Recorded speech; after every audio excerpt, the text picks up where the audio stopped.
दोस्तों, आज दुकान पे एक ऐसी चीज हुई जिसने मुझे अंदर से पूरी तरह हिला कर रख दिया और फिर समझ में आया एक बाप अपने बच्चे के लिए किस हद तक जा सकता है। तो आज एक बूढ़े अंकल अपने बेटे के साथ दुकान पे आए हुए थे और अंकल जी को चाहिए था ट्रॉली बैग। शायद बेटा कहीं बाहर काम करने के लिए जा रहा था या फिर पढ़ाई करने के लिए जा रहा था।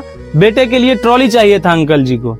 अंकल जी एक ट्रॉली पसंद भी किए, लेकिन जैसे ही अंकल ने प्राइस टैग देखा ट्रॉली का, अंकल का हाथ पूरा कांप गया क्योंकि बैग 3000 रुपये का था। अंकल ने फिर भी अपने पॉकेट से पैसे निकाले। नोट का हालत ऐसा था, फटे पुराने नोट जो देख करके ही लग रहा था अंकल के बरसों का जमा पूंजी है। और पूरा पैसा जोड़ने के बाद भी अंकल के पास सिर्फ 1500 रुपया पूरा।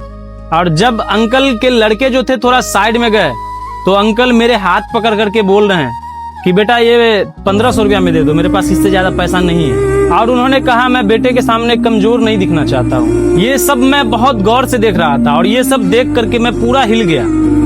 और फिर मैं अंकल से एक झूठ बोला, अंकल ये बैग 3000 का नहीं है, ये बैग 1500 रुपया का है, क्योंकि इस बैग पे आज ही कंपनी ने एक ऑफर निकाला है 50% डिस्काउंट का। तो मैंने अंकल से कहा आप टेंशन नहीं लीजिए, ये बैग आपको 3000 में नहीं सिर्फ 1500 में ही मिलेगा।